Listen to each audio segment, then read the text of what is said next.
Cela s'est passé quand j'avais 18 ans, lors de mon voyage en voiture de ma ville natale vers mon nouveau collège. J'avais tout entassé dans le coffre et sur la banquette arrière de mon petit SUV bon marché.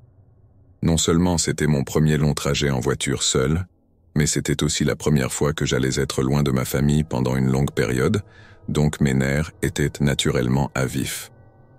Bref, les indications que je suivais annonçaient un trajet total de 1000 km que j'avais prévu de diviser sur 2 jours de conduite. Je suivais l'itinéraire proposé par les cartes et il était estimé que j'arriverais à l'hôtel vers 23 heures. Mais avec le trafic possible, les arrêts pour l'essence et pour manger, je savais que j'arriverais probablement bien plus tard. Vers 19 heures, le soleil était complètement couché et la plupart des voitures avaient disparu aussi. De temps en temps, une voiture passait et je voyais ses phares disparaître lentement devant moi. Mais pendant la majeure partie du trajet, j'étais seul sur la route, ce qui m'a rendu vraiment fatigué et ennuyé. Vers 22 heures, j'ai décidé de m'arrêter à la prochaine station-service avant de faire la dernière ligne droite de mon trajet. Environ 10 minutes plus tard, je suis sorti de la route et je suis entré dans une station-service. Étant si loin de tout, ce n'était pas une ville ni même un hameau. C'était littéralement juste une station avec quelques pompes et une minuscule épicerie. Je n'ai vu aucune autre voiture sur la route, ni sur le parking, et même pas de lumière provenant de maisons ou bâtiments aux alentours. Je me suis garé directement à une pompe et je suis sorti pour commencer à faire le plein.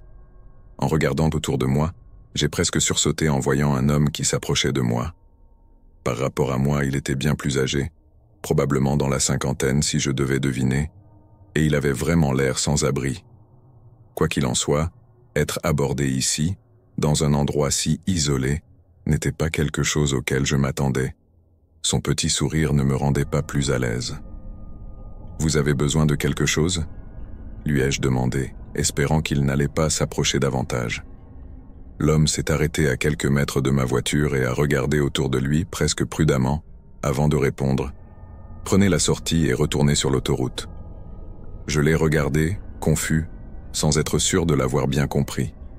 Il a pointé derrière moi vers la sortie d'où je venais et a répété « Prenez la sortie et retournez sur l'autoroute. » Après quelques secondes, j'ai répondu « D'accord » et l'homme est parti. Mais j'étais toujours vraiment confus. La sortie d'où je venais, celle qu'il voulait que je prenne à nouveau, était une route à sens unique.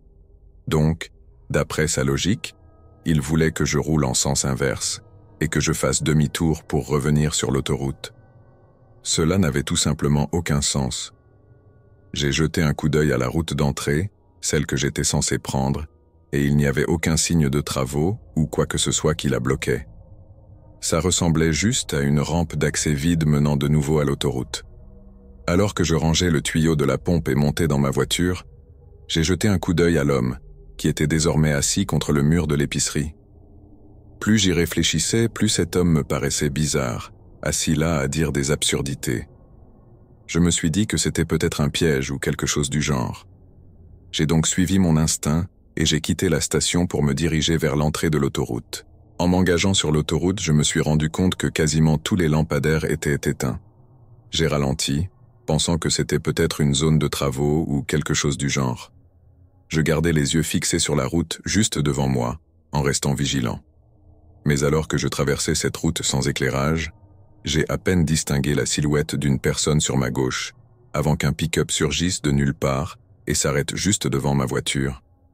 Toutes les portes se sont ouvertes et 4 hommes en sont sortis, courant vers ma voiture, armés de toutes sortes d'armes, des battes en métal, des machettes, des couteaux. Ils n'avaient même pas le visage couvert, ils avaient juste ce regard vide, comme s'ils ne ressentaient rien à propos de ce qu'ils faisaient. J'ai immédiatement commencé à reculer pendant qu'ils s'approchaient à quelques mètres de mes vitres. Dès que j'ai pu m'éloigner suffisamment, j'ai soudain vu la silhouette de dizaines de personnes sortir de l'ombre sur le côté de la route. Quelques-unes ont même essayé de courir après ma voiture pendant que je faisais marche arrière frénétiquement. Dès que j'ai pu, j'ai fait demi-tour et j'ai démarré en trombe.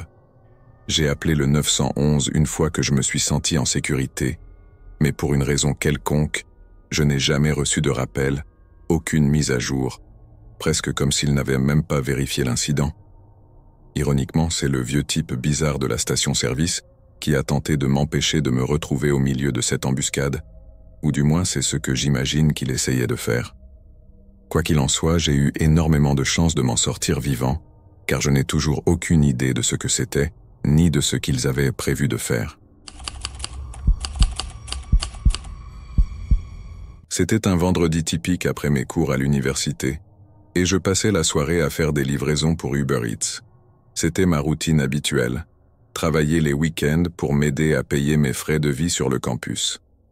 La soirée avait bien commencé, avec beaucoup de commandes et un bon revenu, puis il y a eu un creux après la grosse ruée du dîner. Très peu de commandes apparaissaient, et celles qui arrivaient étaient très peu payées. En gros, une perte de temps. Après avoir conduit sans but pendant 1 heure, une commande est enfin apparue, et elle n'était pas trop mal. C'était à 8 km de là, mais le paiement en valait la peine. Ce n'était pas extraordinaire, mais suffisamment pour que cela ne soit pas une arnaque comme la plupart des autres. J'ai accepté la commande, je suis entré dans le restaurant pour prendre le sac, puis je suis monté dans ma voiture, et j'ai commencé à rouler. Le GPS indiquait que cela prendrait 30 minutes, ce qui était le plus long pour une commande que j'avais effectuée jusqu'à présent. La plupart des maisons se trouvaient habituellement près du campus. Mais au-delà de 15 à 20 minutes de route, cela devenait principalement des champs de gazon, et rien d'autre. Arrivé à la marque des 20 minutes, c'était justement ça, presque aucune maison, juste des champs de culture à perte de vue. Les 10 dernières minutes de route se sont déroulées sur une route déserte longeant des fermes. Puis, j'ai finalement atteint la maison. Une allée de terre se raccordait à la route, traversant un grand champ, et tout au fond se trouvait une petite maison. Conduire à travers ce champ donnait une sensation étrange, même si je ne suis pas du genre à m'inquiéter sans raison. Ça semblait différent. Plus je m'éloignais de la route, plus le seul bruit était le léger grondement de ma voiture sur le chemin de terre. Je me suis garé devant la maison, j'ai préparé le sac, et j'ai laissé la voiture allumée. Lorsque je suis sorti, la nuit était silencieuse et la maison était plongée dans l'obscurité, sauf pour la lumière du porche qui illuminait l'extérieur. Je me suis frayé un chemin à travers l'herbe non entretenue et je suis monté sur le porche. J'ai frappé à la porte. En attendant, je me suis retourné pour regarder ma voiture, garée dans l'obscurité avec le champ noir comme du charbon derrière elle. Un moment s'est écoulé, puis j'ai frappé à nouveau, mais il n'y a pas eu de réponse. Pas même un bruit venant de l'intérieur. Il ne m'a pas fallu longtemps pour réaliser l'étrangeté de la situation. Il n'y avait pas de lumière allumée à l'intérieur, et en me rapprochant, j'ai remarqué à quel point la maison semblait en ruine. La seule chose qui me faisait penser que la maison n'était pas abandonnée était que j'avais une commande pour cette adresse, et la lumière du porche était allumée. J'ai examiné la lumière en me demandant pourquoi c'était la seule allumée, mais par chance, j'ai remarqué que le haut de l'ampoule avait une petite batterie solaire bon marché. C'était juste une lumière automatique qui se charge pendant la journée et s'allume le soir, ce qui signifie que personne n'avait besoin d'être là pour l'allumer.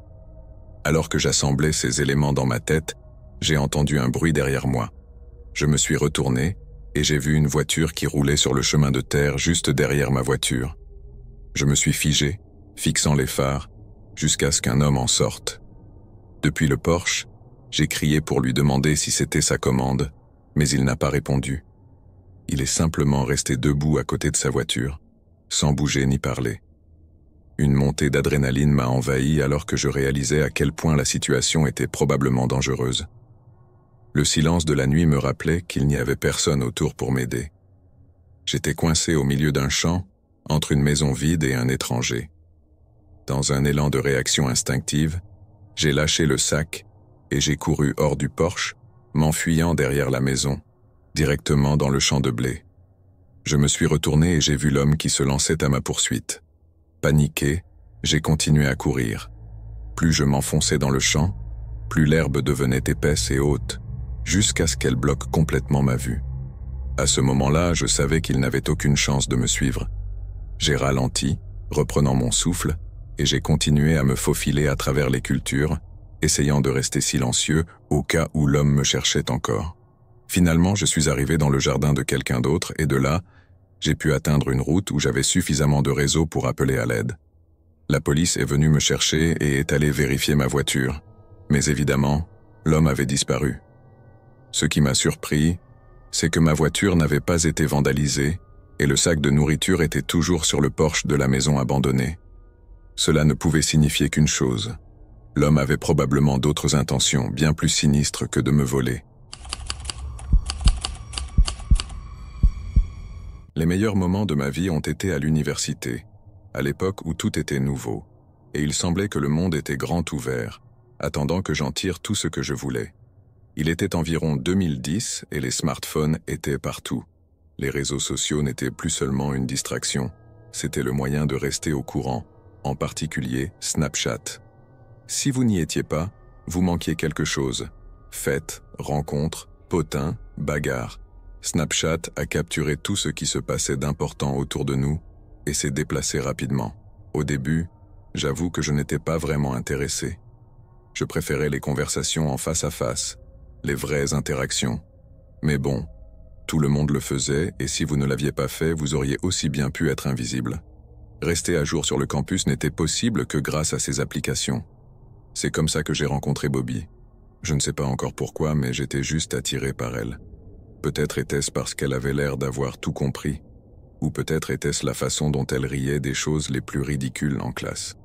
J'ai commencé à sortir avec elle, d'abord simplement avec désinvolture, vous savez comment ça se passe, m'asseoir l'un près de l'autre pendant les cours, puis déjeuner, et finalement, nous avons échangé des Snapchats. Après cela, tout a en quelque sorte dégénéré. J'ai commencé à la voir à chaque fête à laquelle j'allais. Elle était toujours là avec un grand groupe d'amis ou un gars. Je n'ai jamais posé de questions.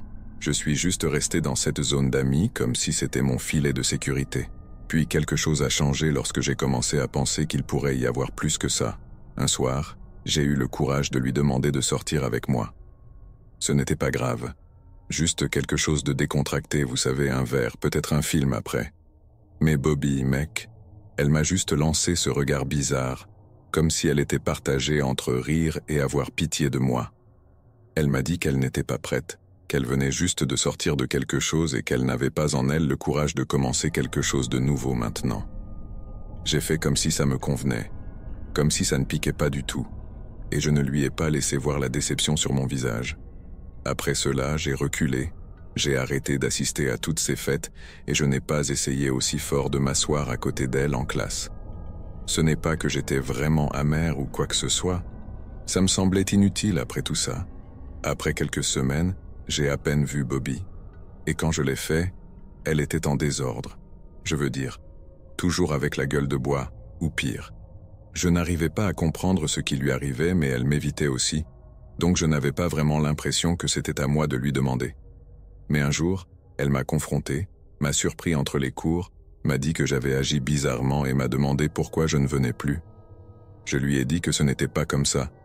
J'étais juste occupé. Puis elle m'a fait ce demi-sourire, comme si elle ne me croyait pas mais s'en fichait suffisamment pour argumenter. « Nous devrions sortir ensemble bientôt », dit-elle. Puis, avec ce sourire malicieux, elle ajouta « J'ai une surprise pour toi ». Tout cela m'a laissé mal à l'aise. Ce n'était certainement pas le même Bobby que j'avais connu, mais la curiosité avait pris le dessus sur moi.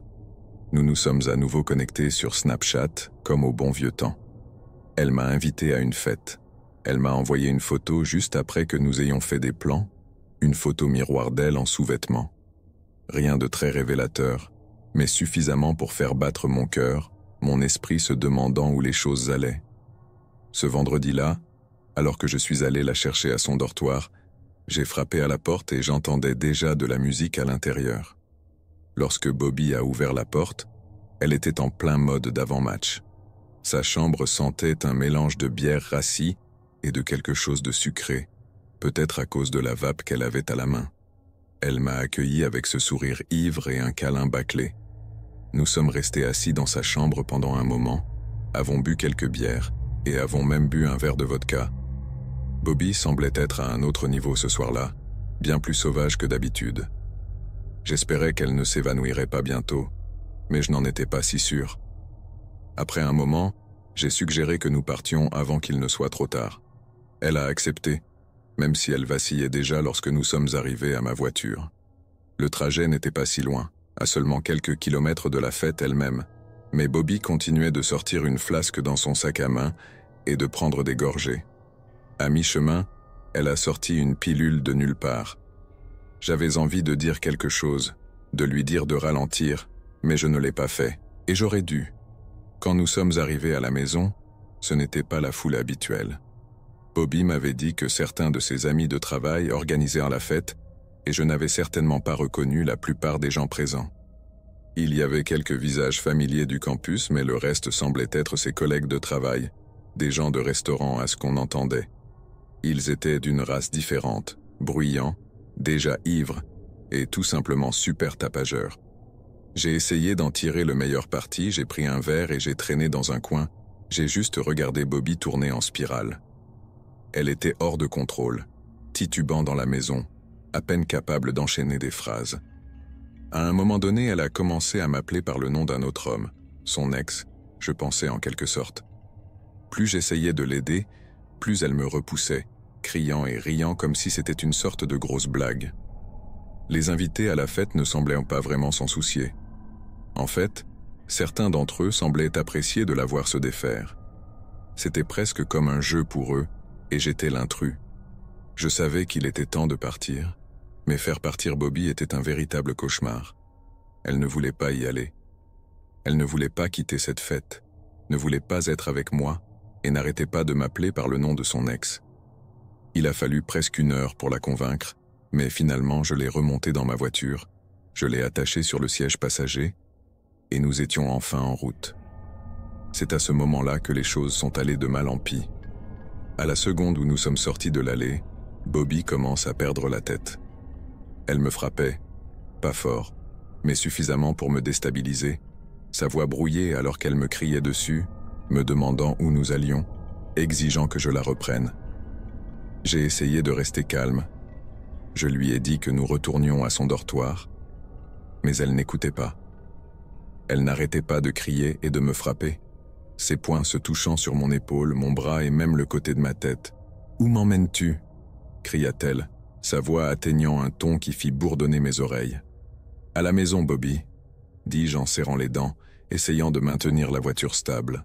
« Je te ramène à la maison. »« Menteur » elle a crié. « Tu mens, tout comme lui. » Je n'ai même pas eu le temps de lui demander de qui elle parlait, car c'est là qu'elle a commis l'impensable. Sortie de nulle part, elle se jette sur le volant, l'attrape à 2 mains et le tire sur le côté. La voiture a fait une embardée violente. Les pneus criaient, tandis que je luttais pour reprendre le contrôle. Mais cela ne servait à rien. La voiture a fait un sursaut dans un sens puis dans l'autre avant de se retourner. Je me souviens du bruit du verre brisé, de la sensation d'apesanteur alors que le monde tournait autour de moi et puis... plus rien. Quand je suis revenu à moi, tout était flou. J'avais du sang dans les yeux, dans les mains, et j'entendais des voix au loin, étouffées, mais qui se rapprochaient. J'ai essayé de bouger, mais tout mon corps me faisait mal. Lentement, j'ai tourné la tête et j'ai vu Bobby sortir de l'épave. Elle était toujours ivre, toujours incohérente, mais d'une manière ou d'une autre, elle était debout, titubant vers les gyrophares des véhicules de secours, agitant les bras et criant « Il était ivre !» bredouilla-t-elle, sa voix étant un mélange de désespoir et presque de triomphe. Il a écrasé la voiture et il m'a heurté. Je n'arrivais pas à croire ce que j'entendais, mon esprit s'emballant, essayant de tout reconstituer. Mais tout ce sur quoi je pouvais me concentrer, c'était le fait qu'elle mentait carrément. Les ambulanciers et les policiers sont arrivés sur les lieux, et avant que je m'en rende compte, j'ai été tiré de la voiture, les mains agrippées à mes bras alors qu'ils vérifièrent mes blessures. Mais la façon dont ils me regardaient, c'était comme si j'étais le criminel. « Elle dit que vous conduisiez sous influence », a déclaré l'un des policiers, d'une voix froide et distante, et que vous l'avez agressée. J'ai essayé de parler, de leur dire ce qui s'était réellement passé, mais les mots ne sortaient pas. Ma bouche était sèche, ma tête tournait.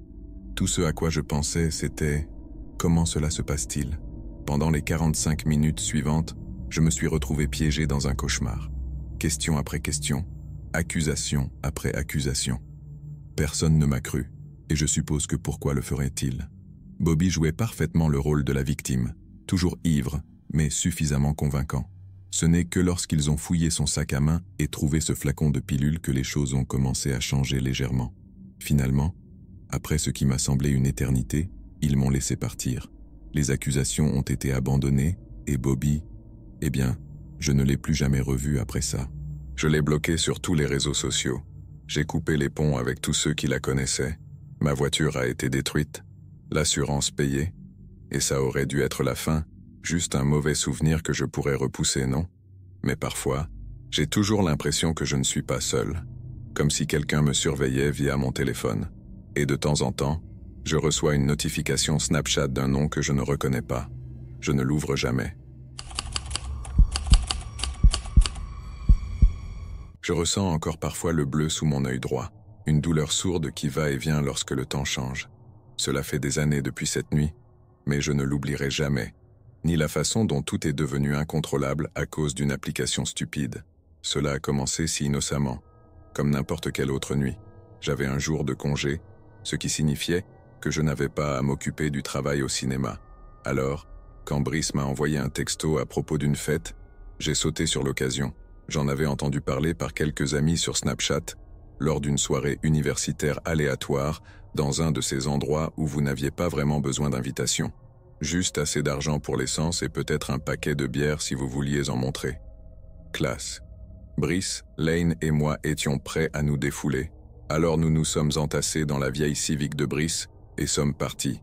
Nous avons traversé le dédale de rues de banlieue identiques, passant devant des rangées de maisons sur 2 niveaux, avec leurs pelouses bien rangées et des mini-fourgonnettes garées dans les allées.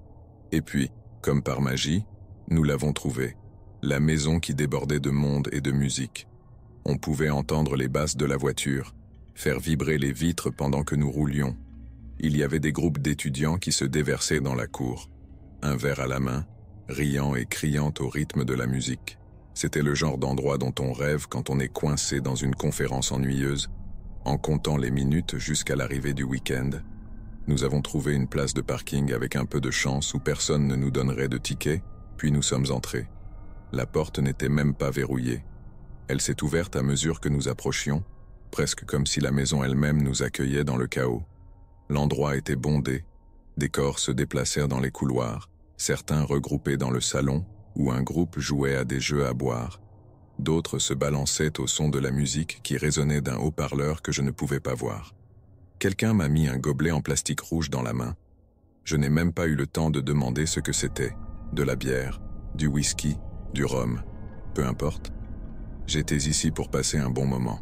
Nous avons reconnu quelques visages familiers dans la foule, des camarades de classe, quelques personnes que nous avions vues lors d'autres soirées, mais c'était surtout des inconnus. C'est un peu comme ça que ça se passe. Un mélange éclectique de gens qui cherchent juste à se détendre et à passer un bon moment. J'ai bu une gorgée de ma tasse, le goût de la bière bon marché frappant ma langue alors que je suivais Brice et Lane plus profondément dans la fête. Ils cherchaient déjà des ennuis, et quelques minutes plus tard, ils se retrouvèrent au milieu d'un match de bière-pong houleux, tous deux au coude à coude avec d'autres gars qui s'étaient clairement entraînés.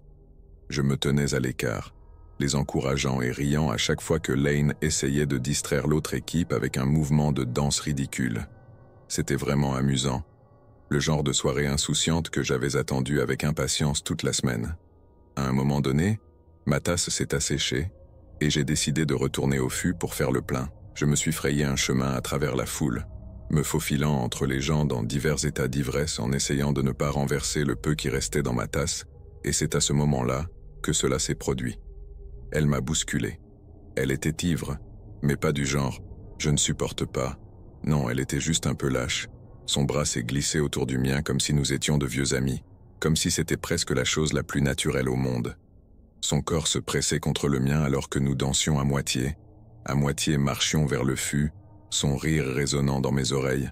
Je ne connaissais même pas son nom, mais à ce moment-là, cela n'avait pas vraiment d'importance. J'étais absorbé par tout cela, la musique, la brume d'alcool qui bourdonnait dans mon organisme. Nous avons atteint le fût et j'ai rempli ma tasse puis la sienne. Nous avons croisé les yeux et avant que je sache ce que je faisais, nous faisions une de ces pauses ridicules en buvant de la bière, nos bras entrelacés alors que nous inclinions nos tasses en arrière. La foule autour de nous, quand il y avait foule, a commencé à nous applaudir. à nous encourager, alors que nous courions pour finir. La bière était froide et amère, mais je m'en fichais. Tout ce sur quoi je pouvais me concentrer était le rugissement des gens autour de nous, la façon dont son corps bougeait avec le mien, alors que nous avalions ces dernières gouttes. Et puis, alors que nous terminions tous les deux et que nous claquions nos tasses en signe de victoire, elle m'a embrassé. Ce n'était pas non plus un baiser timide, c'était plein juste sur la bouche, comme si nous nous connaissions depuis toujours. Je n'ai pas été choqué. C'était une fête après tout. Ces choses arrivent. Je lui ai rendu mon baiser, juste une seconde, puis, flash. Même à travers mes yeux fermés, j'ai vu un éclat de lumière, et quand je les ai ouverts, j'ai vu que la foule avait formé un cercle autour de nous, nous encourageant. La moitié d'entre eux avaient sorti leur téléphone, enregistrant l'instant, le capturant pour toujours dans ses pixels granuleux et ses cadres tremblants. Elle s'est éloignée en riant, et avant que je puisse dire quoi que ce soit, elle a disparu dans la foule, perdue dans la mer de visages. Je restais là, clignant des yeux sous la lumière crue de tous ces téléphones, me sentant abasourdi, mais tout allait bien.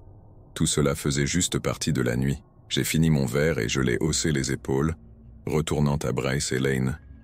Ils avaient perdu leur match d'une coupe et se préparaient déjà pour une autre. Je leur ai parlé de la fille, du baiser, et ils ont tous deux ri en me tapant dans le dos comme si j'avais gagné une sorte de prix. Le reste de la soirée s'est brouillé. Plus de boissons, plus de jeux, plus de visages que je ne connaissais pas. À minuit, j'étais prêt à arrêter. Je devais encore travailler le lendemain, après tout.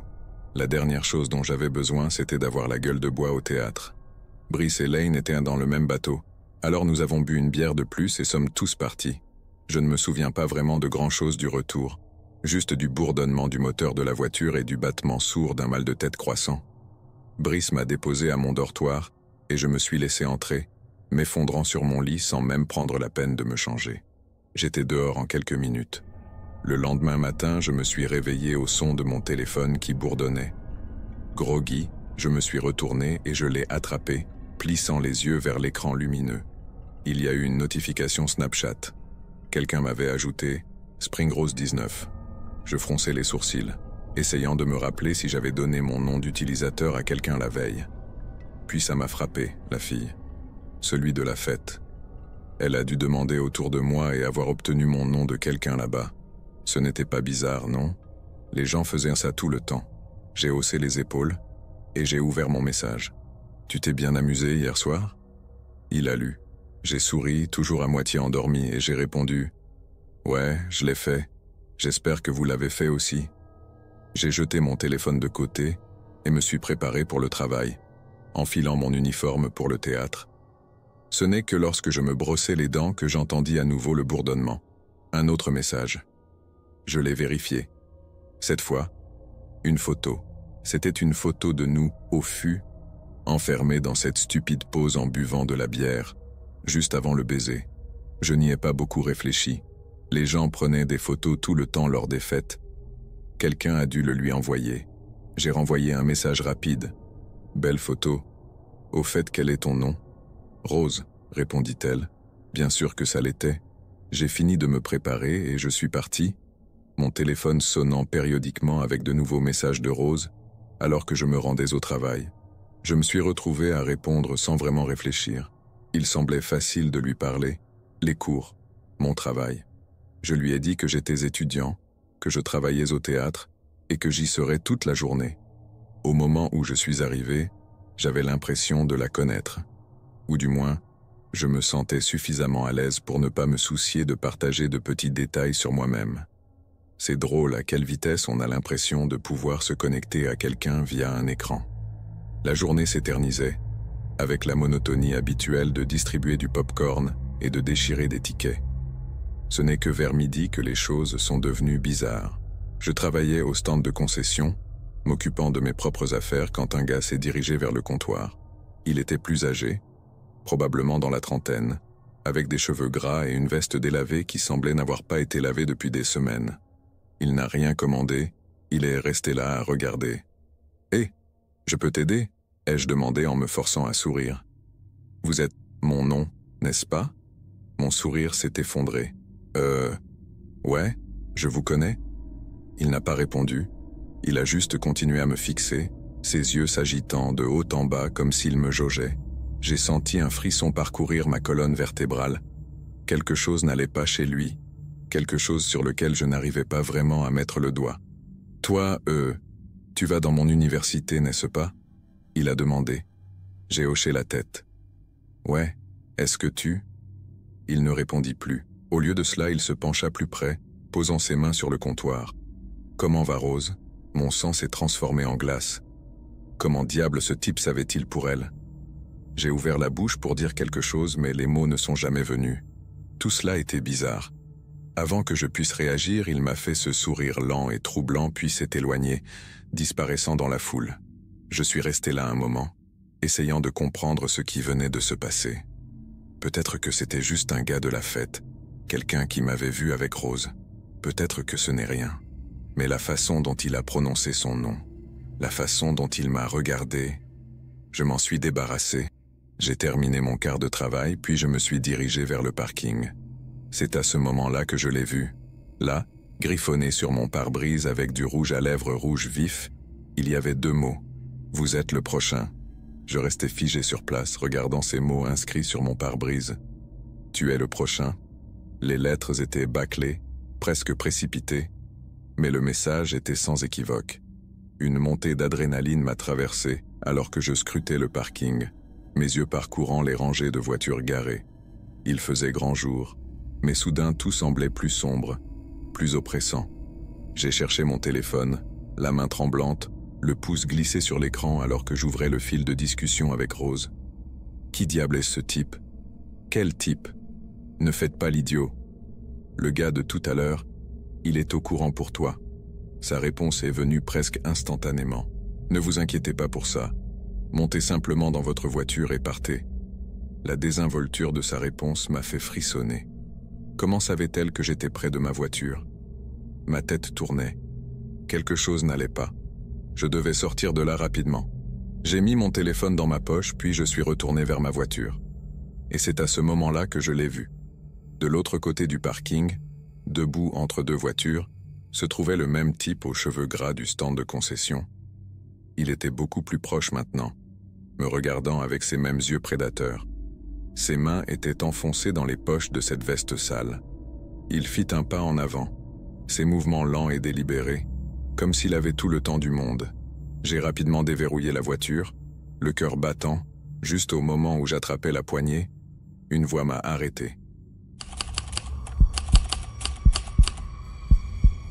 Cela s'est passé lors d'un road trip que je faisais en rentrant de chez ma famille après les fêtes. En général, je ne conduis jamais plus de quelques heures, car je préfère largement prendre l'avion. Mais cette année, les billets pour ma destination étaient beaucoup plus chers que d'habitude. Un billet aller-retour coûtait plus de 1000 $, alors qu'il ne s'agissait que de traverser quelques États. J'avais tout planifié de manière à rentrer chez moi quelques jours avant de devoir retourner au travail. Mais une tempête de neige est arrivée le jour où je devais partir, ce qui m'a forcé à rester 2 jours supplémentaires avant de pouvoir enfin prendre la route. Les routes étaient désertes puisque la période des fêtes était passée, et la plupart de mon trajet évitait les grandes villes. Le plus dur était de rester éveillé et de combattre l'ennui. Les 8 premières heures se sont passées sans problème. Bien sûr, j'étais fatigué, mais la neige sur la route m'aidait à rester alerte et concentré. Il était environ 22 heures et j'avais réservé une chambre d'hôtel dans une petite ville à environ 2 heures de route. Alors que je conduisais, j'ai vu dans mon rétroviseur un petit point lumineux, les phares d'une voiture derrière moi. C'était en fait la première personne que je voyais sur la route depuis plus d'1 heure. Les phares grossissaient rapidement, ce qui signifiait que la voiture se rapprochait très vite. En quelques instants, j'ai vu que c'était en fait une grande camionnette. La route étant à une seule voie, je ne pouvais pas me décaler pour la laisser passer, mais je me suis dit qu'ils allaient sûrement me dépasser vu leur vitesse. Cependant, quand la camionnette est arrivée juste derrière ma voiture, elle a calé sa vitesse sur la mienne et est restée là. Après quelques secondes, j'ai réalisé qu'ils n'essayaient pas de me doubler, et nous avons roulé ainsi pendant presque 10 minutes. C'était assez inquiétant, étant donné que nous étions seuls sur la route et que cette énorme camionnette me suivait de très près. Ce n'était pas une distance de sécurité normale. Ils étaient si proches que je ne pouvais même pas voir leur pare-choc ni leur plaque d'immatriculation dans mon rétroviseur. Peut-être ai-je réagi un peu trop vite, mais lorsque j'ai vu une sortie pour une station-service, j'ai décidé de m'arrêter, en espérant qu'ils continueraient leur route et que je pourrais mettre un peu de distance entre nous. J'ai pris la bretelle de sortie, mais la camionnette était restée juste derrière moi. Je me suis arrêté à une pompe et la camionnette s'est garée à la pompe juste à côté. À ce moment-là, je ne savais pas trop quoi penser. Une partie de moi se disait que quelque chose n'allait pas, mais une autre partie pensait que j'exagérais peut-être. Je savais que c'était la seule station-service que j'avais croisée en plus de 30 minutes, donc il n'était pas si improbable qu'ils aient aussi besoin d'essence. Avant de sortir pour faire le plein, j'ai éteint ma voiture et regardé autour de la station. Une partie du bâtiment était dans le noir, avec une pancarte fermée accrochée à la porte. J'ai regardé autour, et il n'y avait rien d'autre que des champs enneigés, sans aucune maison ni bâtiment à proximité, seulement une route isolée qui les traversait. En regardant dans mon rétroviseur, j'ai vu un homme sortir de la camionnette et commencer à faire le plein. Je suis donc sorti pour faire de même. Alors que le compteur d'essence augmentait lentement, l'homme a rapidement terminé de remplir son réservoir, a refermé son bouchon et s'est dirigé vers l'arrière de sa camionnette. J'ai entendu le bruit fort de la porte arrière qui s'ouvrait. À ce moment-là, j'ai ressenti un instinct puissant, presque animal, qui me disait de fuir immédiatement. J'ai sorti le pistolet de la pompe de ma voiture et à peine une seconde plus tard, j'ai vu 3 hommes sortir en courant de derrière la camionnette et foncer droit sur moi. J'ai lâché le pistolet sur le sol et je me suis précipité dans ma voiture, verrouillant les portes juste au moment où l'un d'eux attrapait la poignée et essayait de l'ouvrir. Je tremblais et essayais de démarrer la voiture aussi vite que possible. Les 3 hommes tournaient autour de la voiture, essayant chaque porte, mais après quelques instants, ils ont couru vers leur camionnette et sont partis avant même que j'aie pu quitter la station. Quand j'ai enfin réussi à m'enfuir, j'ai vu leur camionnette s'éloigner en prenant la direction opposée, retournant par la route d'où nous étions venus. J'ai immédiatement appelé la police pour signaler ce qui s'était passé, mais je n'ai jamais reçu de nouvelles ni d'informations. Il est évident qu'ils essayaient d'enlever des gens sous couvert de la nuit sur cette autoroute déserte et isolée. Ce qui est terrifiant, c'est à quel point leur opération semblait bien rodée et, faute de meilleurs mots, professionnelle. Dès qu'ils ont réalisé que j'étais en sécurité dans ma voiture et que ce ne serait pas facile, ils ont fui la scène sans même avoir besoin de se parler. C'était comme s'ils l'avaient déjà fait de nombreuses fois auparavant. Qu'est-ce qui se serait passé s'ils m'avaient attrapé ?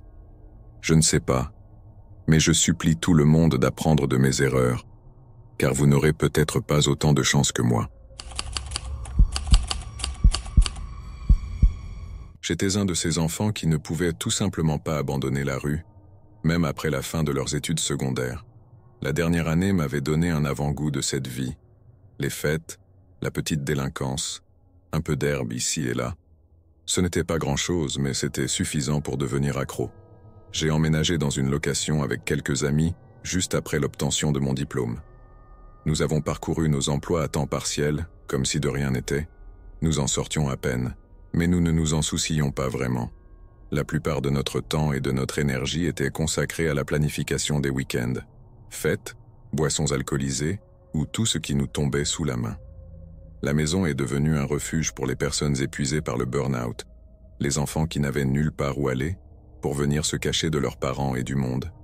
Il n'a pas fallu longtemps pour que l'herbe envahisse l'air de la pièce, épaisse et douce, comme un brouillard qui s'était installé dans chaque pièce, dans chaque coin. Nous nous ferions cuire et ririons de nous-mêmes stupidement, puis nous nous évanouirions dans le brouillard. Au début, se procurer de l'herbe n'était pas vraiment un problème. Un ami connaissait un gars, ou un gars connaissait un ami, et c'était tout. Mais au fil des semaines, notre approvisionnement est devenu de plus en plus irrégulier. Nous étions fauchés et la moitié du temps, nous ne pouvions même pas payer le loyer, encore moins financer nos habitudes du week-end. Puis, lors d'un week-end particulièrement sec, sans herbe et sans argent, j'ai eu une révélation. Pourquoi nous cassons-nous le cul en essayant d'acquérir de l'herbe alors que nous pourrions simplement la vendre nous-mêmes ? Mes amis Billy et Jay m'ont regardé comme si je venais de dire une sorte de vérité ancienne, quelque chose qui avait toujours été là mais qui venait juste d'être révélé. « Ouais mec, dit Billy, on peut faire une tuerie. » Jay était le plus pratique et n'était pas aussi convaincu. Mais où allons-nous trouver l'argent nécessaire pour acheter une réserve suffisamment importante? Et par où commencer? Je n'avais pas de réponse pour le moment, mais la graine avait été plantée. Au cours de la semaine suivante, nous avons mis en commun nos maigres revenus, rassemblant suffisamment d'argent pour faire une sorte de déménagement. J'ai trouvé un gars, grâce à un ami commun, un dealer de bas niveau, qui a promis qu'il pourrait nous mettre en vente une demi-livre à un prix décent. Ce n'était toujours pas légal à l'époque. Même pas du tout. Alors nous étions prudents, voire paranoïaques. Puis le jour où nous avons reçu le sac, c'était comme le matin de Noël. Je pouvais sentir l'adrénaline monter alors que nous rentrions à la maison, le lourd sac de sport posé sur mes genoux. C'était plus que de l'herbe. C'était comme si la liberté, le pouvoir, l'argent étaient réunis en un seul. À notre retour, la fête a commencé immédiatement. Nous avons roulé des joints, fait sauter des bières et fait circuler le sac comme si c'était le Saint Graal. Cette nuit-là, nous avons vendu nos premiers huitièmes, quelques quarts, et gagné quelques centaines de dollars. « Mec, ça y est, dit Billy. Nous allons être riches. » Nous étions invincibles, ou du moins, c'est ce que nous pensions.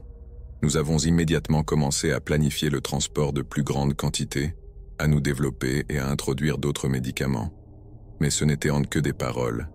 L'excitation était vraiment réelle. Mais cette nuit-là, tout a changé. Nous étions assis dans le salon, abasourdis, lorsque Jay, qui aimait toujours tout documenter, a sorti son téléphone. « Yo, nous devons montrer aux gens ce que nous avons », dit-il en tenant le sac d'herbe comme un trophée. Il a pris une photo et l'a publiée sur Snapchat avec la légende « Regardez ce que nous avons, contactez-nous ». Je n'y pensais pas beaucoup pour le moment. Bon sang, je ne savais même pas que le mec avait sa localisation activée. Les heures passèrent, et la nuit s'éternisa. Finalement, c'était juste moi et Billy qui sommes partis. Les autres s'étaient écrasés ou étaient simplement rentrés chez eux. Mais nous étions trop branchés pour dormir, trop défoncés pour nous soucier d'autre chose que du jeu vidéo devant nous, de la prochaine bouffée d'herbe.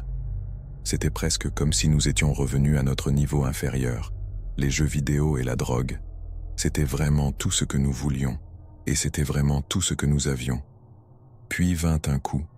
Billy et moi avons échangé un regard. « Qu'est-ce que c'est que ça ?» J'ai dit. Il était minuit passé. Personne que nous connaissions ne se présenterait à l'improviste à cette heure. Pourtant, je me souvenais que nous étions techniquement en train de vendre maintenant. « Peut-être que c'est Kenny qui revient juste », suggéra Billy, même si sa voix semblait mal à l'aise. Kenny était un type d'ami persistant qui ne savait jamais quand rentrer chez lui. Billy se leva, le contrôleur tombant sur le canapé alors qu'il se dirigeait vers la porte. « Je vais vérifier. » Je l'ai suivi, le ventre serré, sans vraiment comprendre pourquoi. Billy jeta un coup d'œil à travers une petite fenêtre de la porte, ses mains hésitant sur la poignée.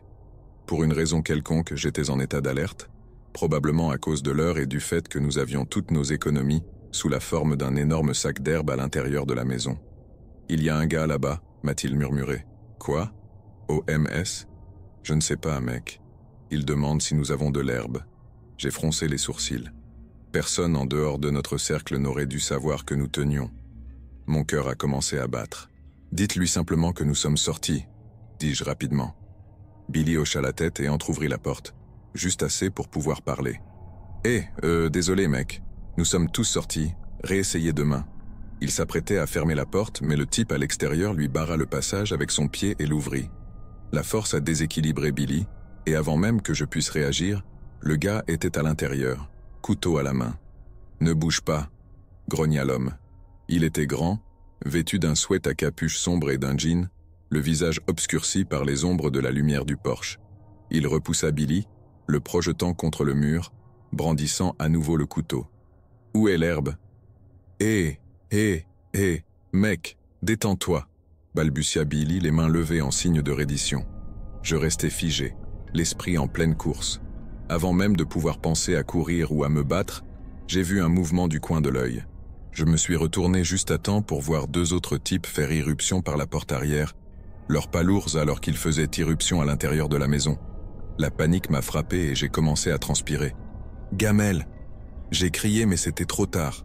Un des gars était déjà sur moi, attrapant mon bras et le tordant derrière mon dos. J'ai crié, la douleur me traversant l'épaule alors qu'il me poussait au sol, me donnant également des coups de pied dans les côtes pour faire bonne mesure. J'ai immédiatement su que nous étions dépassés. Bon sang, Billy et moi étions encore des adolescents, et ces gars étaient des hommes adultes. Ils avaient clairement fait ce genre de choses auparavant. « Tais-toi » a grondé un deuxième gars, debout au-dessus de moi avec une arme à feu. « Tu veux vivre ? Vous allez coopérer ?» J'ai compris. J'ai hoché la tête, mes respirations étant saccadées. Ce n'était pas un vol aléatoire. Ces gars savaient pourquoi ils étaient là. Ils avaient planifié tout ça, attendu le bon moment et nous voilà désormais coincés. Et je savais exactement ce qu'ils voulaient. Le gaz avec l'arme m'a attrapé les cheveux et m'a tiré la tête vers le haut. Où est l'herbe? J'ai essayé de parler, mais ma gorge était sèche. Ma voix à peine au-dessus d'un murmure. C'est dans la chambre, croassai-je, la vision floue à cause de la douleur. Tiroir supérieur de la commode. Il sourit. Bon garçon. Il a ensuite fait signe à l'autre gars, qui s'est immédiatement dirigé vers le couloir en direction de la chambre. Billy, quant à lui, était toujours plaqué contre le mur, le couteau du premier gars à quelques centimètres de sa gorge. « S'il te plaît, mec, » supplia-t-il. « Nous vous donnerons ce que vous voulez. Ne nous faites pas de mal. » L'homme a ri. « Je ne suis pas là pour te faire du mal. Je suis juste ici pour prendre ce qui nous appartient. » Je n'oublierai jamais la façon dont il a dit cela et à quel point cela m'a énervé. Je pouvais entendre les bruits des tiroirs ouverts et ballottés dans la chambre, l'autre gars cherchant la cachette. Le tireur a reporté son attention sur moi, s'est accroupi et m'a regardé dans les yeux. « Vous pensez que vous êtes si habile, hein? Publiez votre merde en ligne pour que le monde entier puisse la voir. » Il rigola en secouant la tête. « Amateur. » J'ai senti une vague de nausée m'envahir alors que ces mots pénétraient. Cette publication sur Snapchat. Le post stupide de Jay sur Snapchat. C'est exactement comme ça qu'ils nous ont trouvés. C'est exactement comme ça qu'ils savaient où venir, où chercher. Et ils avaient même attendu que l'endroit se vide, pour que ce soit agréable et facile pour eux. Je ne voulais pas... Nous ne voulions pas... Commençai-je à dire, mais il m'interrompit d'un revers rapide au visage. La douleur a explosé dans ma tête et j'ai eu un goût de sang. « Fermez-la » a-t-il lancé. « Tu ne peux pas parler pour le moment » dit-il sèchement. À ce moment-là, le gars dans la chambre est revenu avec le sac d'herbe dans ses mains. « Peut-être que c'est Kenny qui revient juste » suggéra Billy, même si sa voix semblait mal à l'aise. Kenny était un type d'ami persistant qui ne savait jamais quand rentrer chez lui. Billy se leva, le contrôleur tombant sur le canapé alors qu'il se dirigeait vers la porte. « Je vais vérifier. » Je l'ai suivi, le ventre serré, sans vraiment comprendre pourquoi. Billy jeta un coup d'œil à travers une petite fenêtre de la porte, ses mains hésitant sur la poignée.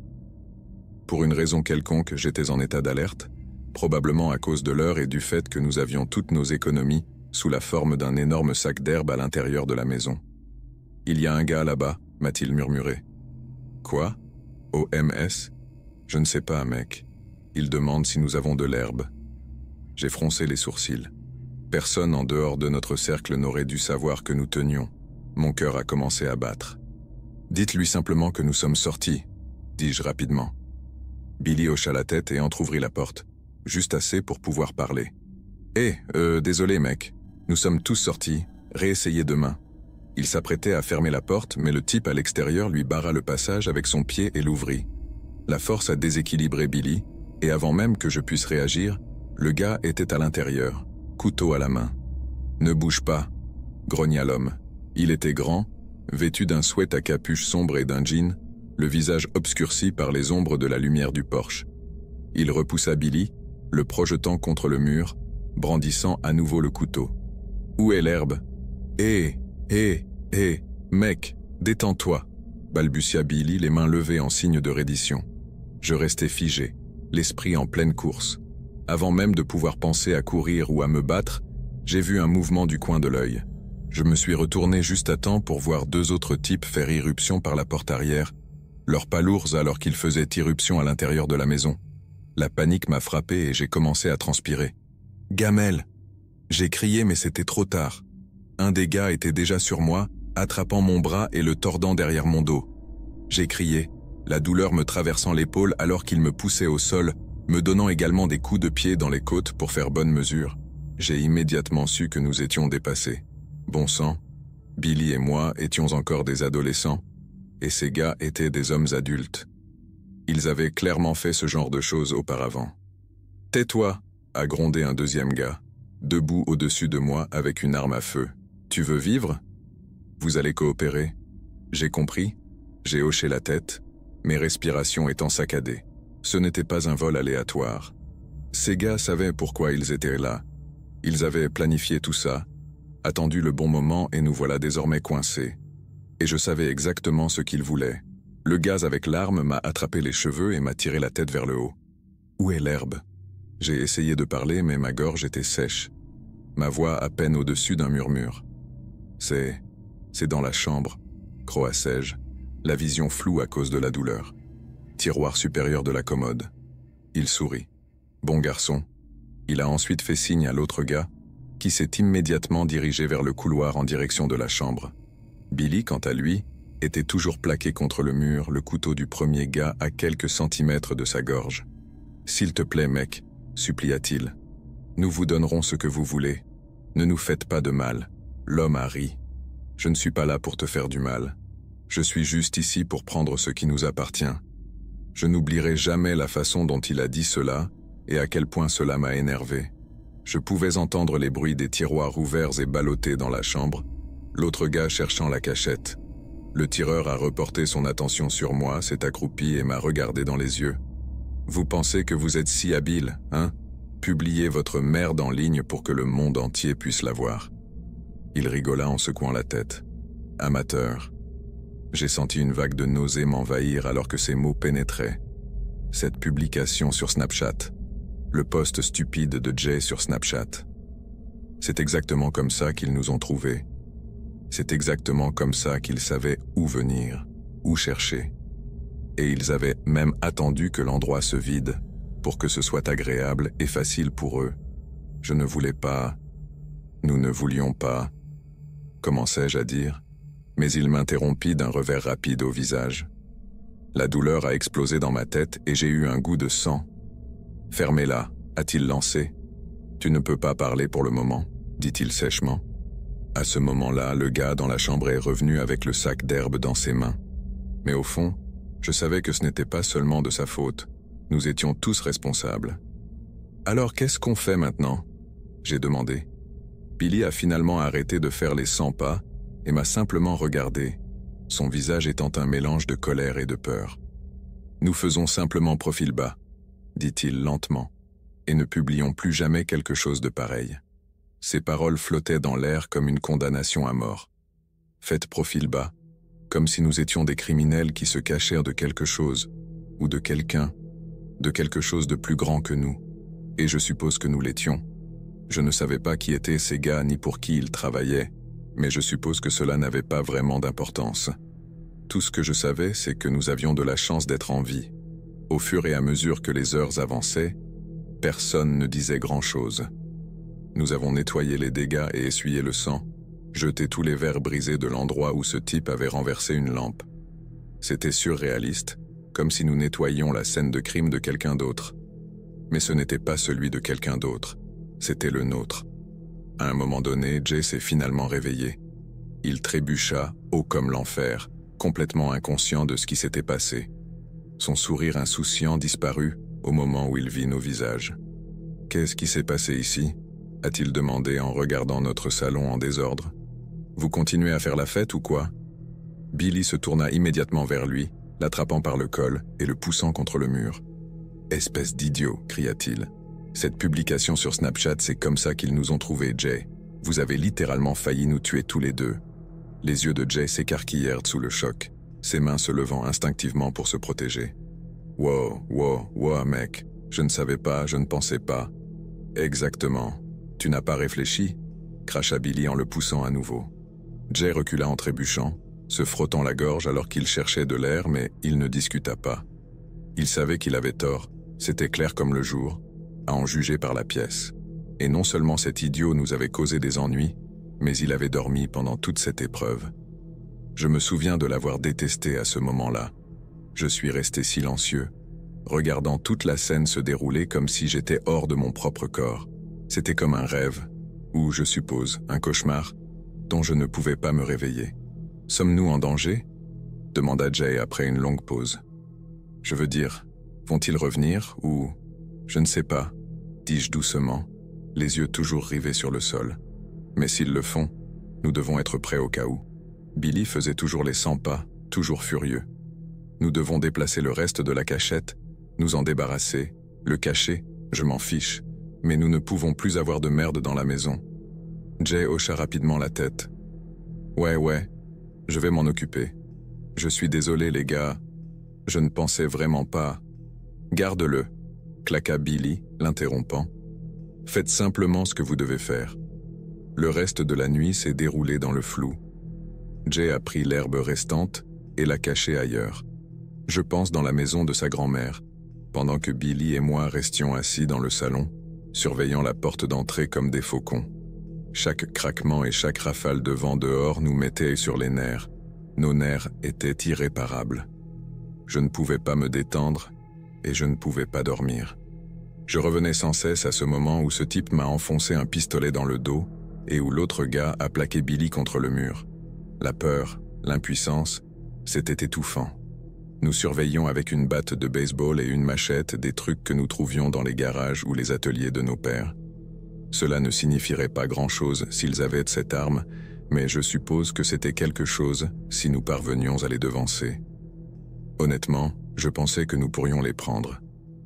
Pourtant, c'était une situation effrayante.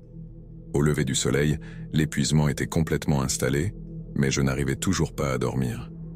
Je m'assis près de la fenêtre regardant la rue vide, attendant que quelque chose, n'importe quoi, se produise. Être nerveux pendant si longtemps est tout simplement abrutissant. Billy rompit finalement le silence. « Nous devons sortir d'ici, mec. Nous ne pouvons plus rester dans cette maison. Ils savent où nous vivons. » C'est à ce moment-là que je me suis souvenu de nos téléphones portables et de leur promesse de les laisser au parc. Nous avons décidé de sortir de la maison, de prendre l'air, de nous vider l'esprit, mais nous n'avons trouvé nos téléphones nulle part dans le parc.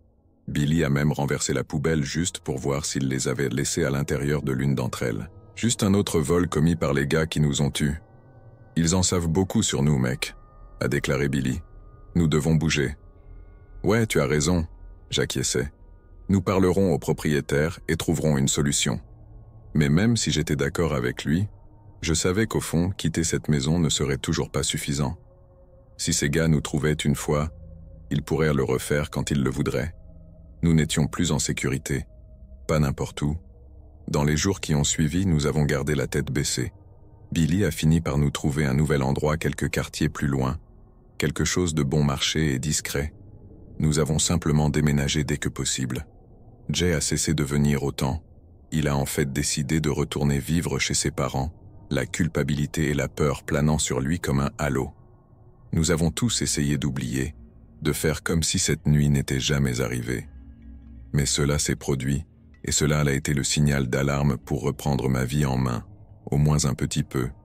Pour des raisons évidentes, je n'ai plus jamais revendu après tout ce qui s'est passé.